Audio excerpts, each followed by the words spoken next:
कैसे भगवान शिव ने शनिदेव को उनके घमंड के कारण 19 वर्षों तक पीपल के पेड़ से उल्टा लटका दिया और कैसे इसी दंड ने शनिदेव को इतिहास का सबसे निष्पक्ष न्यायाधीश बना दिया। क्या होता है जब एक देवता जो न्याय का प्रतीक है अपने घमंड और क्रोध में अपनी सारी सीमाएं पार कर देता है? क्या उसका अंत होना निश्चित है या उसे एक और मौका दिया जाता है? शनिदेव, जिनके नाम से ही लोग डरते हैं, उनके जीवन का ऐसा रहस्य जिसे आप कभी नहीं जानते थे। यह कहानी है शक्ति, घमंड और आत्म सुधार की। क्या शनिदेव के घमंड का अंत भगवान शिव के न्याय से होगा या शनिदेव अपनी गलतियों से कुछ सीखकर देवताओं के इतिहास में नया अध्याय लिखेंगे? जानिए कैसे एक देवता का विनाश ही उसके पुनर्जन्म का कारण बना और कैसे शनिदेव बने कर्मों के सच्चे न्यायाधीश। तो चलिए दोस्तों, जानते हैं इस रहस्य को, क्योंकि यह सिर्फ एक कथा नहीं बल्कि हर इंसान के लिए जीवन का सबक है। इससे पहले वीडियो को लाइक और शेयर करें और कमेंट में जय शनिदेव महाराज जरूर लिखें। एक बार सूर्यदेव सिंहासन पर बैठे हुए थे और उनके सभी पुत्र उनके सामने खड़े थे। सूरज की किरणें उनके चेहरे पर चमक रही हैं, लेकिन उनके मन में गहरी चिंता थी। सभी पुत्रों के चेहरे पर गर्व था, सिवाय शनिदेव के, जो एक कोने में खड़े थे। उनके चेहरे पर निराशा और क्रोध भरा हुआ था। तभी सूर्यदेव दुखी होकर गंभीर स्वर में अपने सभी पुत्रों से कहते हैं, प्रिय पुत्रों, आज मैं आपको आपके कार्यों के अनुसार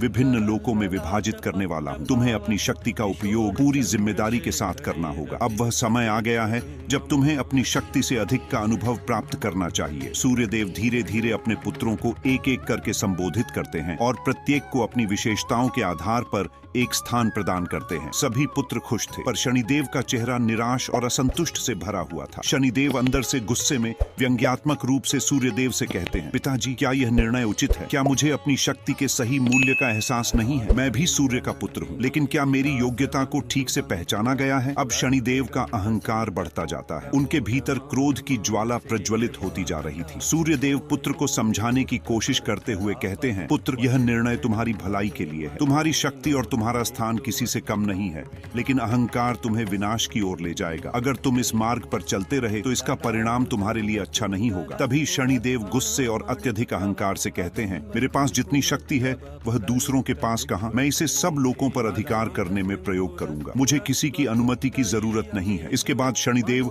अपनी शक्ति का इस्तेमाल कर दूसरे लोगों पर अधिकार जमा लेते हैं। अब सूर्यदेव घबराए हुए होते हैं। वह भगवान शिव के पास मदद के लिए जाते हैं। सूर्यदेव भगवान शिव के कैलाश पर्वत में पहुंचते हैं। वहीं भगवान शिव ध्यानमग्न में बैठे हुए थे। उनका रूप शांत और गंभीर था। सूर्यदेव उनके चरणों में गिरकर विनती करते हैं। सूर्यदेव विनम्रता और दुखी होकर कहते हैं, हे महादेव, मुझे आपसे सहायता की आवश्यकता है। मेरा पुत्र शनिदेव अब अपनी शक्ति का दुरुपयोग कर रहा है और अन्य लोगों पर अधिकार जमाने की कोशिश कर रहा है। वह अब मेरी बात नहीं मानता। कृपया उसे समझाएं और उसे वापस मार्ग पर लाएं। तभी भगवान शिव अपने ध्यान से उभरते हैं और सूर्यदेव को देखकर गहरी चिंता व्यक्त करते हैं और भगवान शिव कहते हैं, सूर्यदेव, तुमने सही कहा। शनिदेव का घमंड बहुत बढ़ चुका है और जब तक वह अपने अहंकार से मुक्त नहीं होता तब तक वह अपने ही विनाश का कारण बनेगा। मैं उसे समझाऊंगा, लेकिन इसे आसानी से सुधारना नहीं होगा। सूर्यदेव नम्रता से कहते हैं, महादेव, कृपया उसे सही रास्ता दिखाएं। अब मैं कुछ नहीं कर सकता। मैं पूरी तरह से आपके निर्णय का पालन करूंगा। तभी भगवान शिव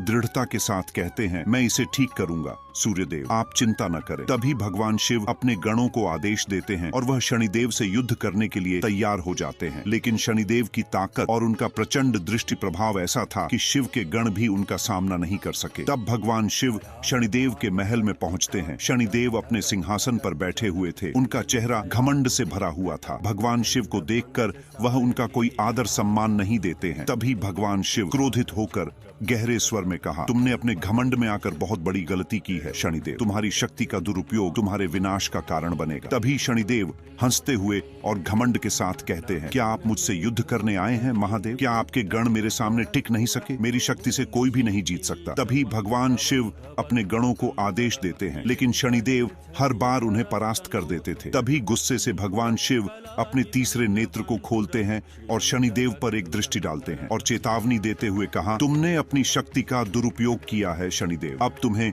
इसका परिणाम भुगतना होगा। तभी भगवान शिव की तीसरी आंख से आग की एक तेज किरण निकलती है और शनिदेव के अहंकार को नष्ट कर देती है। शनिदेव को महसूस होता है कि उनका अहंकार अब नष्ट हो गया है। शनिदेव कांपते और नम्र होते हुए भगवान शिव के सामने झुकते हुए कहा, महादेव, मैं समझ गया हूँ, मैंने क्या किया, कृपया मुझे क्षमा करें। तब भगवान शिव शनिदेव को पीपल के पेड़ से उल्टा लटकाने का आदेश देते हैं और शनिदेव 19 वर्षों तक पीपल के पेड़ से उल्टा लटके रहे। इस दौरान शनिदेव भगवान शिव की उपासना करते हैं और अपने अहंकार को नष्ट कर आत्म सुधार का मार्ग अपनाते हैं। शनिदेव पीपल के पेड़ से उल्टा लटकते हुए गहरी आवाज में कहते हैं, हे महादेव, मैंने आपके मार्ग को समझ लिया है। अब मैं अपने घमंड से मुक्त हूँ और आपकी कृपा से ही मैं अपने कर्मों का सही आकलन कर पाऊंगा। मुझे मेरे कार्यों के परिणाम का ज्ञान हो गया है। शनिदेव भगवान शिव की उपासना करते हुए 19 वर्ष बिता देते हैं। तभी सूर्यदेव भगवान शिव के पास आते हैं और अपनी गलती के लिए माफी मांगते हैं। सूर्यदेव प्रार्थना करते हुए कहते हैं, हे महादेव, मैं जानता हूँ कि मेरा पुत्र अब सही मार्ग पर है, कृपया उसे मुक्त करें। वह अब अपनी गलती समझ चुका है, कृपया उसे जीवन का दूसरा अवसर दें। भगवान शिव दया भाव से मुस्कुराते हुए कहा, सूर्यदेव, तुम्हारे पुत्र ने अपनी गलती को स्वीकार किया है और अब वह सही रास्ते पर है। मैं उसे पूरी तरह से क्षमा करता हूँ और उसे अपने शक्तियों का न्यायपूर्ण उपयोग करने का आशीर्वाद देता हूँ। और भगवान शिव शनिदेव को मुक्त कर देते हैं और उन्हें एक नया जीवन देते हैं और भगवान शिव शनिदेव को अपने शिष्य के रूप में स्वीकार करते हैं और उन्हें दंडाधिकारी का पद सौंपते हैं। शनिदेव अब भगवान शिव के मार्गदर्शन में रहते हुए सभी लोकों में न्याय स्थापित करते हैं। शनिदेव आदर से, समर्पण भाव से कहते हैं, महादेव, मैं अब आपके साथ न्याय की राह पर चलूंगा। अब मैं किसी का अहित नहीं करूंगा, बल्कि सभी के साथ न्यायपूर्ण व्यवहार करूंगा। तभी सूर्यदेव संतुष्ट होकर कहते हैं, अब मुझे शांति मिल गई है महादेव। आपसे किए गए अनुरोध की कृपा से ही मेरा पुत्र सही रास्ते पर चलने लगा है। भगवान शिव आशीर्वाद देते हुए कहा, मैंने उसे दंडाधिकारी का पद सौंपा है ताकि वह न्याय का पालन करे और सभी को उनके कर्म के हिसाब से फल दे। अब शनिदेव को भगवान शिव द्वारा दंडाधिकारी का पद सौंपा जाता है। शनिदेव को भगवान शिव का आशीर्वाद मिल चुका था और वह पूरी तरह से बदल चुके थे। वह अब अपने कार्यों में न्यायपूर्ण दृष्टिकोण अपनाते हैं। देवताओं, ऋषियों और सभी प्राणियों के बीच में उनका सम्मान बढ़ जाता है। भगवान शिव मुस्कुराते हुए शनिदेव से कहते हैं, शनि, तुम अब एक न्यायपूर्ण दंडाधिकारी बन गए हो। तुम्हारा कार्य सिर्फ यह नहीं है कि तुम लोगों को उनके कर्मों का फल दो, बल्कि तुम यह सुनिश्चित करो कि हर व्यक्ति को उसके कर्मों के आधार पर उचित न्याय मिले। यह तुम्हारी जिम्मेदारी है और तुम्हें इसे बहुत गंभीरता से निभाना होगा। शनिदेव अब अपने कार्य में पूरी तरह से निपुण हो चुके हैं। वह पूरी निष्ठा से न्याय करते हैं। उनके कार्यों से लोग खुश होते हैं क्योंकि अब वह किसी के साथ अन्याय नहीं करते। वह अपने न्याय का पालन करते हुए लोगों को उनके अच्छे और बुरे कर्मों के हिसाब से फल देते हैं। शनिदेव गंभीर स्वर में भगवान शिव की शिक्षाओं को याद करते हुए कहते हैं, महादेव ने मुझे जो रास्ता दिखाया है वही अब मेरा जीवन बन चुका है। मैं अब केवल न्याय के साथ हर कार्य करूंगा क्योंकि मैंने स्वयं भगवान शिव से सीखा है कि ताकत का सही उपयोग ही सच्ची शक्ति है। मैं अब किसी का अहित नहीं करूंगा और न ही किसी के साथ अन्याय करूंगा। जाते हैं और लोग अब उनसे डर नहीं बल्कि सम्मान करने लगे हैं। भगवान शिव ने शनिदेव को केवल सजा नहीं दी बल्कि उन्हें जीवन का असली पाठ भी सिखाया। शनिदेव ने यह समझा कि शक्ति और प्रभुत्व का सही उपयोग ही असली महानता है। भगवान शिव के आशीर्वाद से